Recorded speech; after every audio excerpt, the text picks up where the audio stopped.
yeah. Ce soir-là maintenant, comme j'ai vu écrire sur le track, ok, on vient avec tenue correcte, exigée, ok. Car ce soir, vous en aurez pour votre argent. Read it!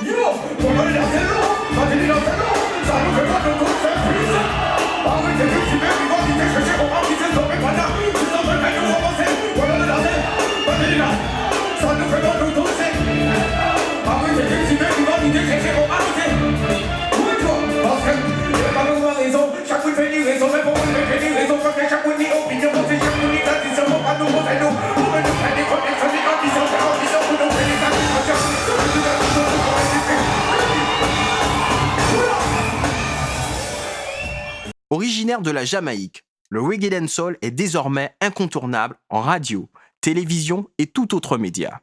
D'abord réservé à un public averti, le reggae dancehall a désormais conquis un large auditoire. On pense bien sûr aux performances des précurseurs jamaïcains, Shabba Ranks, Beenie Man, Sean Paul, Elephant Man, acteurs d'une reconnaissance à l'échelle mondiale. Mais depuis quelques années, de nouveaux artistes francophones font de plus en plus parler d'eux. Daddy Mori, Admiralty, Lord City, Tyranny, Chris, Psyche, Yuk Chang et bien d'autres encore. Au travers d'interviews, d'extraits de concerts, de Paris aux Antilles, Dancehall Story vous invite dans un univers musical. Commençons ce voyage.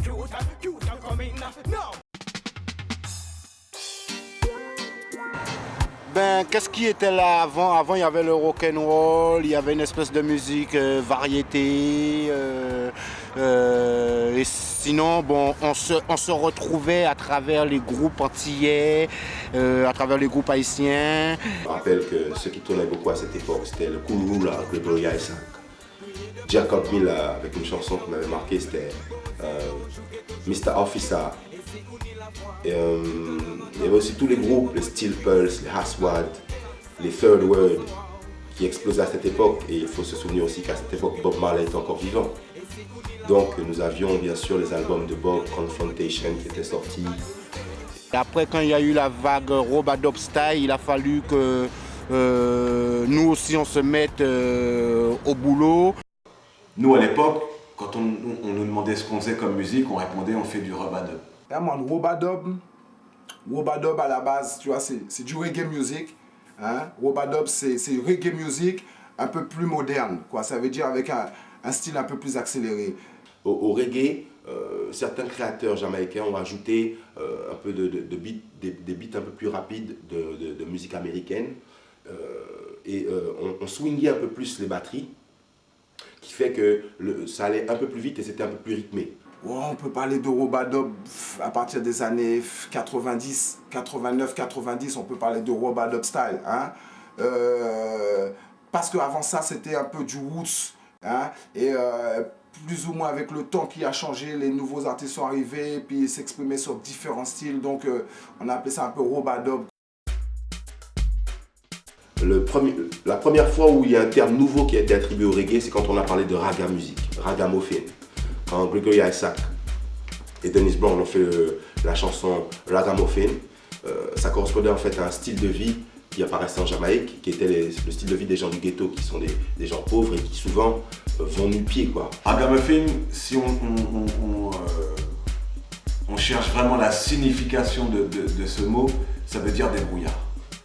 Voilà. Le ragamuffin, c'est celui qui se démerde par lui-même pour faire ce qu'il a à faire. Nous, on était ragamuffin, pourquoi? Parce qu'on se démerdait pour faire des sound systems, pour faire des soirées et pour qu'il y ait énormément de monde. Et on y arrivait.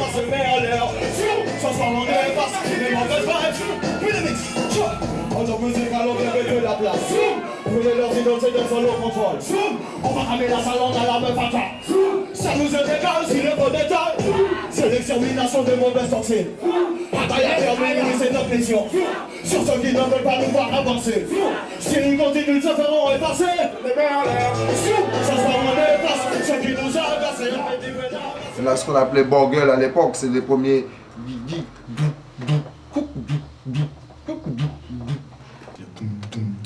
C'est ça. Donc ça c'est le bogle. Ah, c'est plutôt, enfin, c'est nous les francophones qui appelons ça le bogle, parce que bogle à la base c'est le nom d'un mec, d'un danseur en Jamaïque qui est mort il n'y a pas très longtemps. Mais c'est nous les francophones qui avons appelé ce style de musique bogle. Mais on appelle ça ouais, du reggae, du raga, du reggae raga. Bogle, était un danseur qui, en Jamaïque, avait la réputation d'inventer des danses pour les nouvelles musiques qui sortaient. Chaque nouvelle musique qui sortait, il inventait une danse qui lui était appropriée. Et lorsque ces rhythms up-tempo sont arrivés, les digitaux, les rhythms par exemple comme le slang tang, tout ça, et particulièrement un rhythm qui s'appelait le gigi, eh ben, il a inventé une danse qui s'appelait, enfin il a donné son nom à une danse qui est le bogle, qui est une danse un peu comme ça. Enfin c'est plutôt en arrière, c'est... Bon, je le fais pas très bien parce que je suis pas un grand danseur de bogle.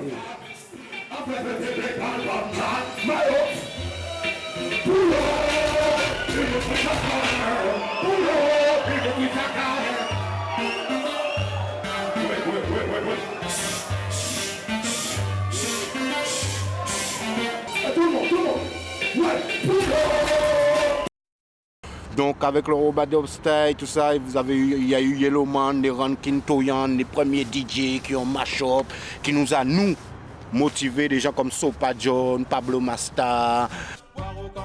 Tapi, lui-même, c'est un gars, bon, c'est lui qui a commencé vraiment à avoir les premières productions qui sont sorties. Il a commencé à faire les premiers sons, c'était lui, quoi. C'était les premiers sons de système, même je dirais sur la capitale, hein. C'était lui qui était précurseur et qui a sorti les premiers morceaux en I en haut. En I en haut, c'est moi le maître Pablo, c'est lui qui chantait ça à l'époque. C'était quoi? C'était un single? C'était un single, hein. C'était un single et après il a eu un album qui est venu un peu plus tard, mais c'était un single.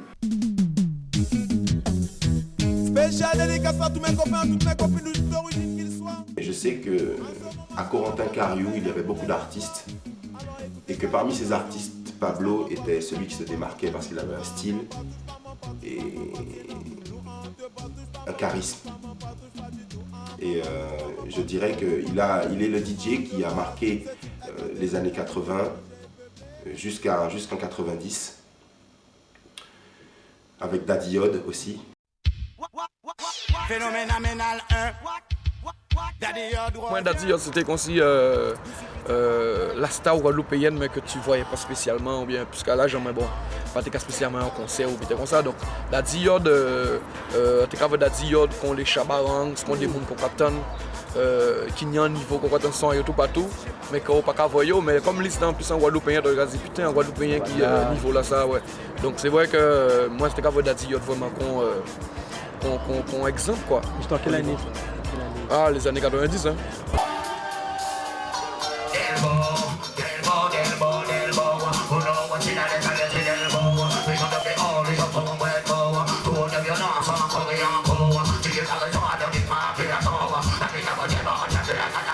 Daddy Yod, c'est celui qui commercialement a pu faire quelque chose dans le dancehall. Je pense que c'est quelqu'un qui a amené notre musique. C'est le premier à avoir ramené le ragamuffin aussi loin, je pense, en partant de la Guadeloupe, justement. Puis, précurseur dans son style, Daddy Yod. C'est-à-dire quel style Il avait un style de cadence qui était... c'est moi, Daddy Yod, je viens te le dire. Il avait une façon d'insister sur les syllabes, tu vois, qui était... un peu novateur. Voilà, et en même temps aussi, il s'inspirait aussi beaucoup du DJ King Yellowman. Donc c'était... C'est Daddy Yod, donc c'était le DJ mélodique et en même temps qui incluait des cadences nouvelles. Parce que dans le reggae music, il y a différentes écoles dues à différents styles de cadence. Alors en Jamaïque, bon, il y a énormément de styles.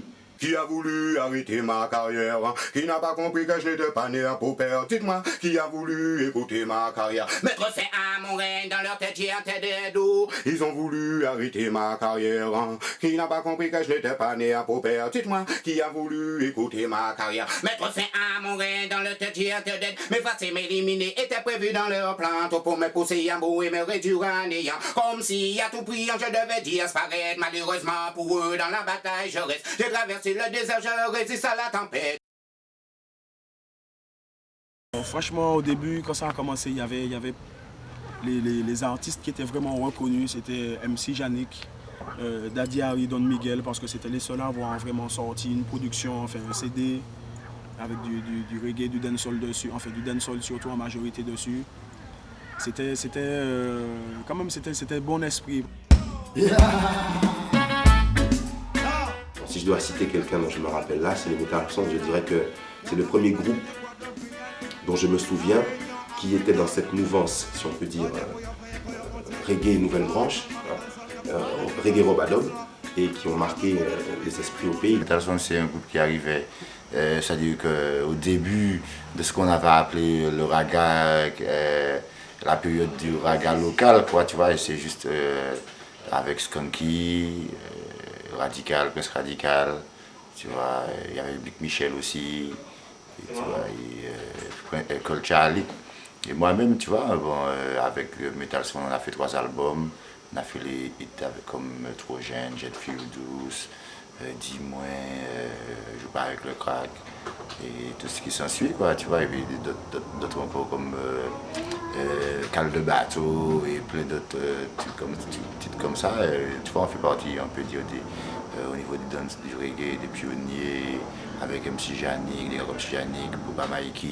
Il y a eu Lord Pro City, avec tout le mouvement Acetone Sound System, avec Plin, Pyroman, il y avait Matinda déjà, il y avait Teki à l'époque. Franchement, il y avait plein d'artistes, plein de DJ. C'était des beach parties organisées sur les plages. Vraiment à l'improviste. Les gens ils venaient, c'était gratuit, tout le monde venait prendre la... C'était sans animosité, quoi. Tout le monde venait prendre la vibe, venait partager la vibration qu'il y avait là, quoi. Dans la fin des années 80, il y avait pas mal de DJ sur Paris quand même.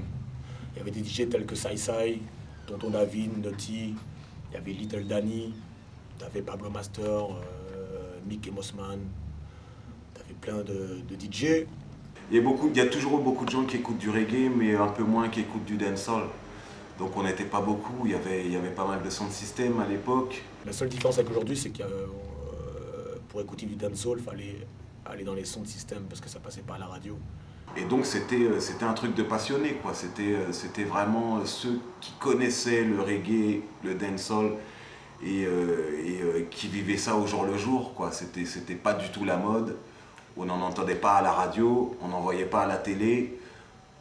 Il y avait quelques concerts, et c'est pareil, c'était des concerts où il y avait maximum 1000 personnes, 1500 personnes. Et à cette époque, le mouvement n'avait pas vraiment la force qu'elle a maintenant, parce qu'en fait, quand tu arrivais dans un endroit où il y avait une fête patronale ou bien, je sais pas, un spectacle quelconque et qu'il y avait un gars qui chantait de la dancehall, s'il y avait 2000 personnes, eh bien, il y avait au moins 20 personnes qui restaient l'écouter. Et aujourd'hui, c'est le contraire. Et même à cette époque, on n'avait pas de matériel de quoi travailler. C'était chacun, celui-là il ramène une version instrumentale, l'autre il ramène un côté d'enceinte, l'autre il ramène l'autre côté, l'autre il ramène une platine, quoi. Le mouvement était comme ça. Il se dynamise, yeah. Se concrétise, il se concrétise. Pablo Master la Dagat, c'est le DJ vétéran. Daddy Yode King Yellow se suivent vraiment ce qu'est des DJ sur Paris. Il y en a tellement. Autant qu'il y a de ruches avec leurs abeilles dedans, mais c'est comme si on n'existait pas. Or nous ne sommes pas feignants, mais qui s'occupe de nous, qui se préoccupe de notre cas. S'occupe de nous, qui se préoccupe de notre cas. Donc voilà ce que je disais dans le lyrics. Et c'est sorti... Ça c'est sorti sur la compilation Raga Dog Force dans les années 91. Raga Dog Force Massive, c'est ce que je chantais sur le...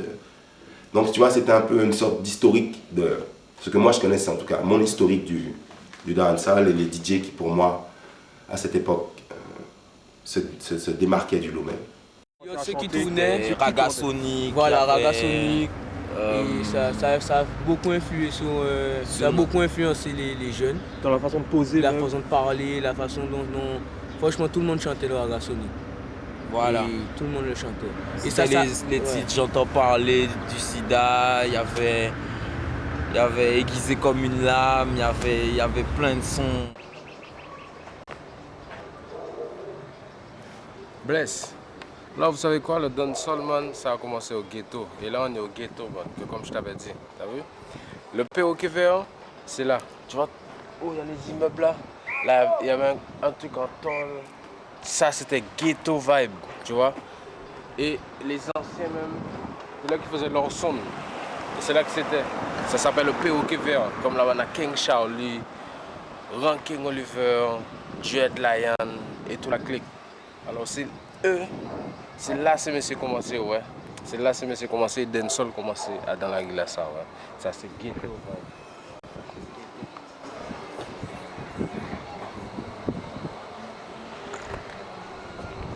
Il y avait Nègre Radical en ce temps-là, Big Up Nègre Radical, puisque c'est Foundation aussi en Guadeloupe. Après, il y a eu le KSS 94, il y avait Influence Sound en même temps aussi, avec Tyranny, Boubou, etc. Tout le monde qu'on connaît. Et il y avait du monde, quoi. Là, tout le monde là que nous avons partagé. Il ne faut pas oublier que reggae music c'est une grande famille. C'est yon qui a mené l'autre, yon qui a chaillé l'autre. C'est pour ça que je ne pourrais jamais venir prendre un micro en oubliant mes grands frères. Parce que s'ils n'étaient pas là, on ne serait pas là aujourd'hui. Moi, je me rappelle petit, j'écoutais la bonne à l'autre co, la bonne à tous ces frères là, man. Strike a dit, Janik. Tu sais quoi? Dis-moi. Alors, juste un petit refrain avant de dire. C'est pas Yannick Jody Reggae Kaoul là. C'est pas la Starak Meragamuffin School là.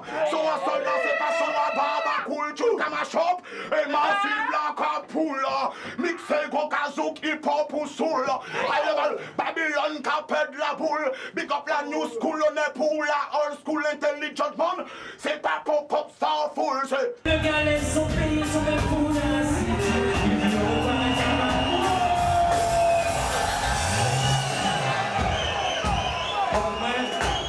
PSG Marseille, pas parler. Il y a quelqu'un qui ont été là.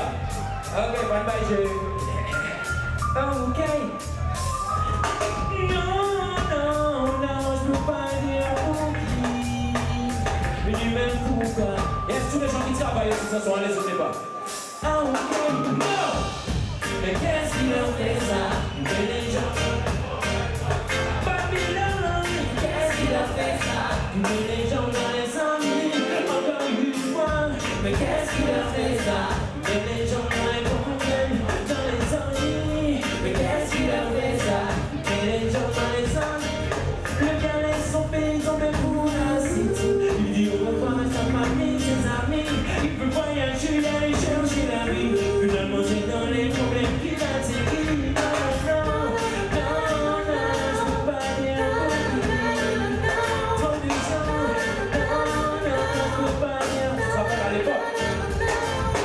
Après avoir pris connaissance des débuts du mouvement dancehall francophone de ses pionniers, rentrons dans le vif du sujet et allons là où tout a commencé, les sound systems. À la base, dancehall, le dancehall, c'est le lieu où se joue un sound system. En Jamaïque, à la base, ce mot-là voulait dire désigner l'endroit où se passaient les sound systems. Maintenant, c'est devenu le nom de cette musique, mais à la base, le dancehall, c'est l'endroit où se faisaient les sound systems. C'est une organisation. On va dire ça comme ça, bon, c'est peut-être pas vraiment le mot, mais on va dire ça comme ça, c'est une organisation qui s'occupe de promouvoir le reggae. On appelait ça des sonos ambulantes. C'était donc des sonos ambulants qui se trimbalaient dans les communes et qui se posaient là, ouvraient leur son et à l'occasion des fois tu pouvais avoir un ou deux artistes locaux qui venaient, qui saisissaient le mic et puis boum, qui se posaient en cadence sur le beat. C'est-à-dire aussi des gens qui viennent avec des baffes, des enceintes et qui mettent ça dans la rue et qui viennent avec des platines vinyles, avec un micro. Et tu as un sélecteur, celui qui joue les vinyles. Tu avais un opérateur aussi, celui qui choisit les vinyles pour le sélecteur. Et il joue comme ça pour la population, des fois dans la rue même, sur le ghetto. Et qu'après, à un certain moment donné, si les gens veulent tenir le micro, ils tiennent le micro pour chanter ou bien pour dire certaines choses. Et c'est comme ça que ça se passait. Avant, c'était plus vers les 1h du matin, 2h du matin que tu pouvais commencer à chanter. Et c'est dans les sound systems que les artistes les plus talentueux avaient l'occasion d'entendre jouer leurs disques et de faire que des producteurs entendent et leur proposent d'autres choses.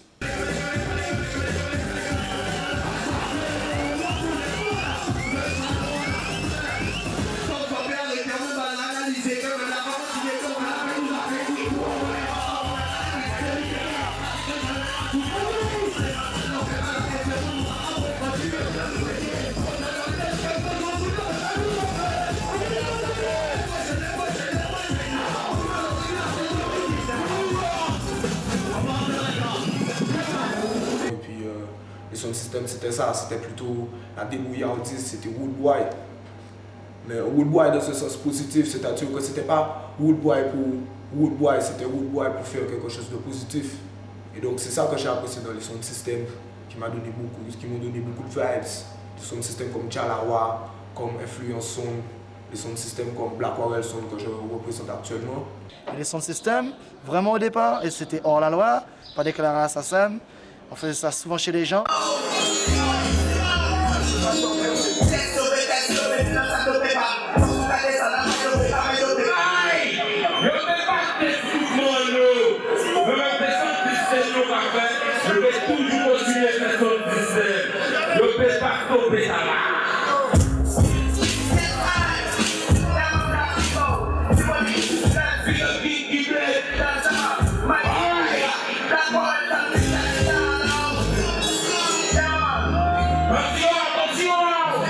C'est moins vraiment de vrai son système, Voilà, culture quoi, voilà. comme avant, Voilà, donc roots pour avec... nous, il y a encore des sound systems comme à l'époque où on parlait. Il n'y a pas ni sound system encore vraiment, parce que les gens qui ont fait les sound systems, qui ont pu organiser ça, eh bien, ou pas voir encore tout le temps, il n'y a pas l'initiative, il n'y a pas ni force là ça encore.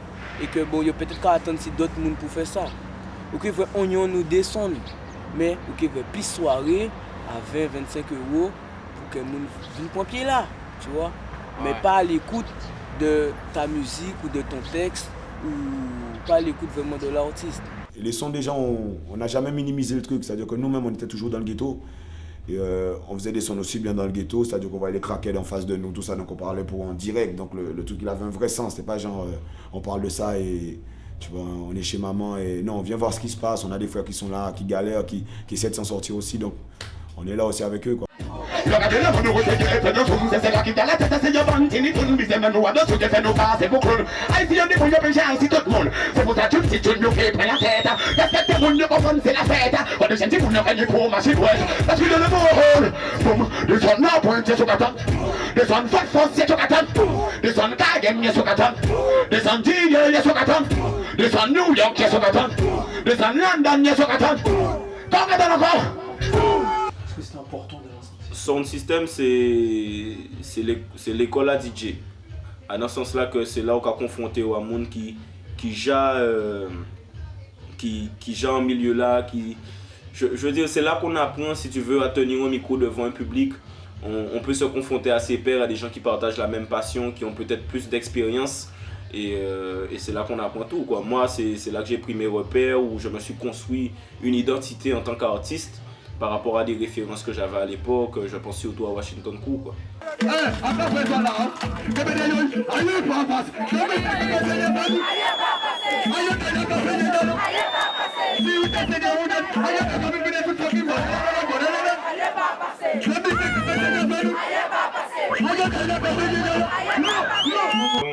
Quand je pense un petit peu, juste à titre d'exemple, je vais prendre mon cas, si j'ai pu